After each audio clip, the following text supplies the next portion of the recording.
दोस्तों आपके साथ भी क्या ऐसा होता है कि पैसा आता तो है पर टिकता नहीं। 15 से 25 तारीख के बीच में सैलरी ख़त्म हो गई, अब वो 25 से 30 का जो टाइम है वो बड़ी मुश्किल से निकलता है, या उसमें भी बहुत सारे लोन लेने पड़ जाते हैं आपको। जो बिज़नेस करते हैं वो कहते हैं सर सेल्स तो बहुत है, ऐसा नहीं है कि पैसा आ नहीं रहा, सेल्स में पैसा आता भी है लेकिन सर कहाँ निकल जाता है ये नहीं पता चलता। तो आज का वीडियो बहुत ख़ास है क्योंकि ये क्वेश्चन बहुत लोग पूछते हैं, सर पैसा आता है पर टिकता नहीं, तो क्या सोल्यूशन है उसका। तो आज कुछ कारण पे भी बात करूँगा, क्या कारण है जिसकी वजह से ये प्रॉब्लम ज़्यादा आती है और इसका सोल्यूशन क्या है वो भी आपसे बात करूँगा। अंत तक हमारे साथ बने रहें, वो उपाय शेयर करूँगा जिससे लाखों लोगों को बेनिफिट ऑलरेडी हो चुका है। आज आपके साथ ये सीक्रेट उपाय भी शेयर करूँगा। मैं विकास मल्होत्रा स्वागत करता हूँ आपका लाल किताब एस्ट्रो सेंटर चैनल पर।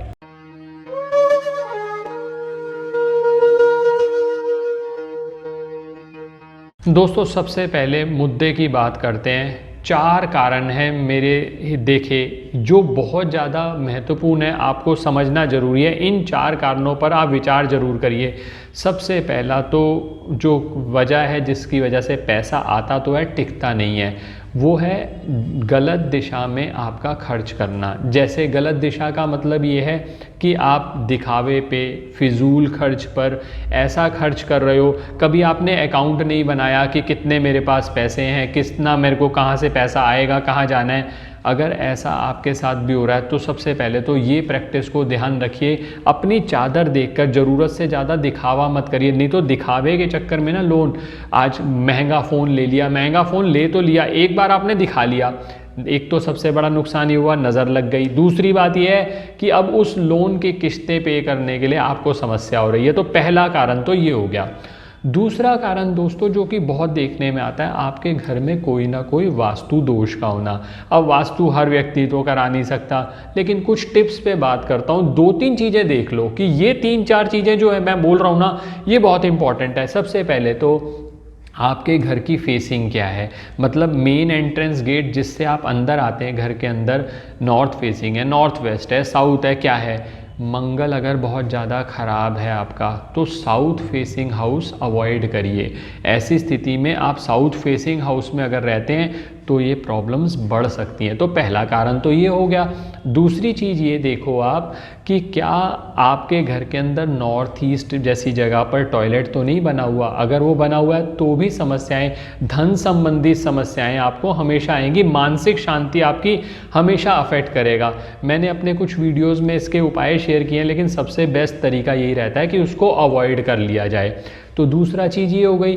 तीसरी चीज़ इसमें ये ध्यान रखो कि आपके घर में कहीं नल तो नहीं टपकते। बहुत बार ऐसा होता है कि नल टपक रहे हैं, पानी टपक रहा है, आप उसको ध्यान नहीं दे रहे, तो वो वेस्टेज हो रहा है। वेस्टेज वो बढ़ती चली जाएगी। बहुत ज़्यादा सीलन है तो उसका ट्रीटमेंट करा लो, तो उससे भी फ़र्क पड़ जाएगा।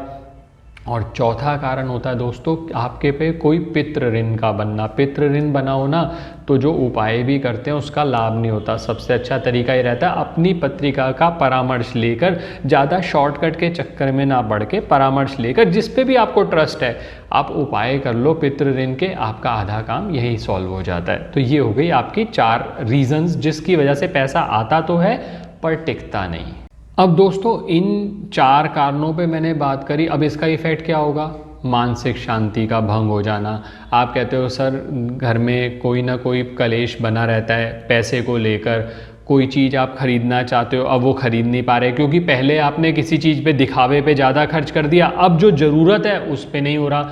और कई बार दोस्तों ऐसी सिचुएशंस भी आ जाती हैं कि जिसमें अचानक आपका धन खर्च हो गया, कोई बीमारी आ गई घर के अंदर, अब उस चीज़ में तो खर्च करना ही पड़ेगा, तो फिर आपको और लोन लेना पड़ गया। तो ये सब जो नुकसान होते हैं, अंततः होता क्या है कि आपका जीवन कष्ट में हो जाता है। स्ट्रेस बना हुआ है, एंग्जाइटी बनी हुई है, लोग पैसे के लिए फ़ोन कर रहे हैं, आप फ़ोन अवॉइड कर रहे हो, कितने टाइम तक अवॉइड करोगे। तो ये सब प्रॉब्लम्स आती हैं।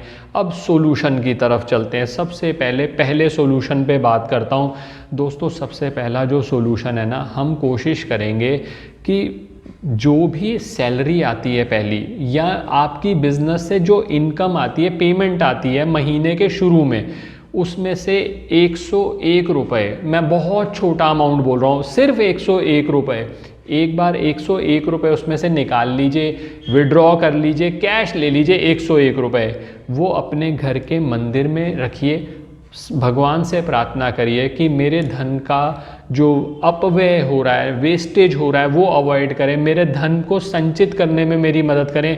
फिर ये 101 रुपये उठा लीजिए और ये जाकर किसी भी धर्म स्थान में दे दीजिए, मतलब वहाँ के गल्ले में डाल दीजिए। अब बहुत सारे लोग कहते हैं सर धर्म स्थान में जाना मुश्किल है, कभी ऐसा नहीं हो पाता, तो ये 101 रुपये किसी भी ज़रूरतमंद गरीब व्यक्ति को आप दान दे सकते हो। ये मैंने ऑल्टरनेटिव भी बता दिया, सबसे बेस्ट उपाय है आप इस 101 रुपये को अपने घर के मंदिर से उठाइए और जाकर मंदिर के गल्ले में डाल दीजिए। भगवान को जब आप साक्षी मानकर कोशिश कर रहे हैं, भगवान से प्रार्थना कर रहे हैं, तो आप देखिएगा वहीं से आपका धन संचित होना शुरू हो गया।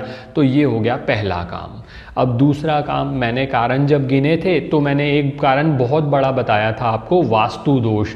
आपके घर के अंदर अगर वास्तु दोष है, जिसमें मैंने 3 चीज़ों को आपको हाईलाइट किया था। एक तो आपके घर की मेन एंट्री वो कहाँ से हो रही है, दूसरी बात यह है कि कहीं नल तो नहीं टपक रहे, बहुत ज़्यादा सीलन तो नहीं है, उसकी वजह से भी वेस्टेज हो जाता है। कई बार ऐसा भी होता है दोस्तों कि आप छत पर, अपने घर की छत पर कबाड़ वबाड़ बहुत इकट्ठा कर देते हैं, उसकी वजह से भी नुकसान होता है, क्योंकि छत जो है वो खाना नंबर 12 माना जाता है लाल किताब के हिसाब से। 12वां घर यानी आपके खर्चे का घर।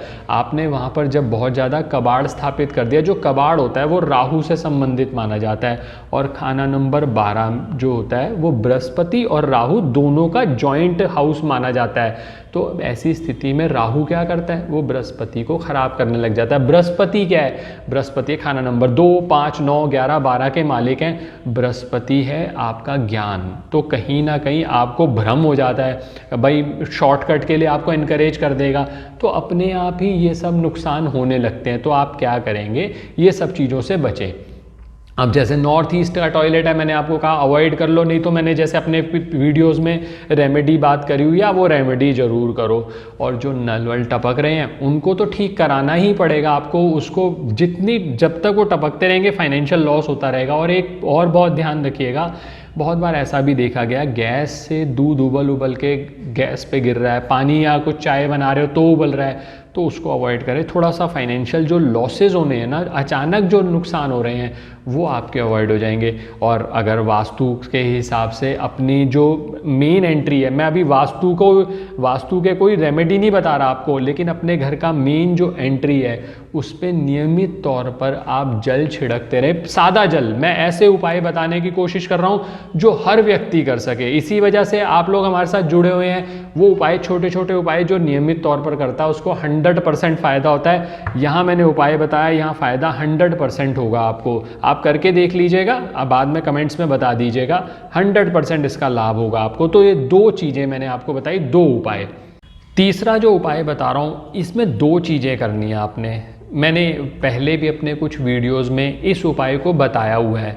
उसमें क्या करना है, एक कांच की कटोरी लीजिए, उसके अंदर सेंधा नमक, जो डली वाला सेंधा नमक होता है वो डालिए और अपने घर के बाथरूम में रख दीजिए। इससे क्या होगा, वहाँ की नेगेटिविटी को वो एब्जॉर्ब करने लगता है। तो एक काम तो ये करिए। अब लोग पूछते हैं सर इसको बदलना कब होता है, 10-15 दिन के अंदर वो पिघलना शुरू हो जाता है। जब पिघलता जाए, जब आपको लगे कि बिल्कुल नेग्लिजिबल रह गया, उसको आप प्रवाह कर दीजिए, घर के बाहर फेंक दीजिए और नया रख लीजिए। एक तो ये कार्य करिए।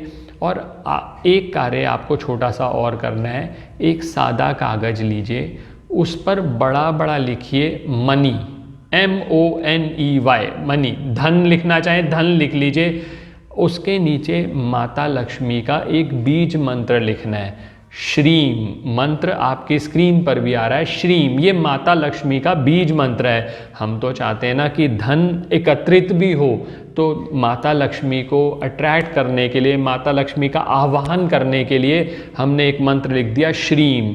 इसके नीचे एक छोटा सा ना 3 ऐसे कोई इंस्टांसेस आपके पिछले महीने में हुए हो जहाँ पर आपने फिजूल खर्ची करके या धन की वेस्टेज की हो, वो नीचे लिख लीजिए। और उसके नीचे लिखिए मैं कोशिश करूँगा ये दोबारा ना हो। जैसे मान लो आपने धन की वेस्टेज करी थी, कोई ऐसी चीज़ खरीद कर जिसकी कोई बहुत ज़रूरत नहीं थी, या आपने धन कहीं ऐसे ही लग्जरी में कहीं ऐसा कर दिया था जिससे आपको बहुत ज़्यादा नुकसान लग रहा है। वो 2-3 चीज़ें जो गलतियाँ आपने करी वो लिख दीजिए और उस कागज़ को आप लपेट कर अच्छे से मोड़ कर अपनी अलमीरा में, अपनी अलमारी में रख दीजिए। अब ये पूरे महीने अलमारी में पड़ा रहेगा।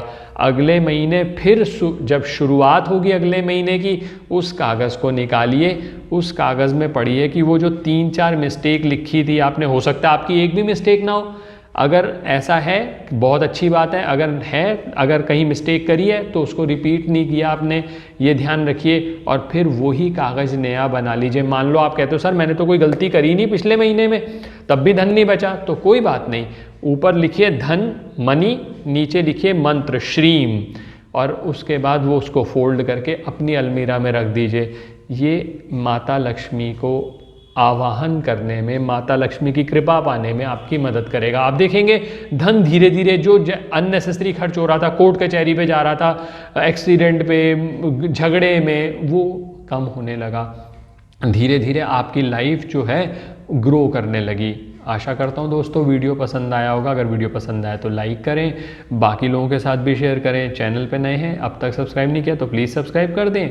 बेल बटन को पुश करना ना भूलें ताकि वीडियोस की नोटिफिकेशन आपको आती रहे। ज्योतिषीय परामर्श के लिए हमारी वेबसाइट्स पर विजिट करके अपॉइंटमेंट बुक कर सकते हैं, जिनका लिंक डिस्क्रिप्शन में दिया हुआ है। धन्यवाद दोस्तों।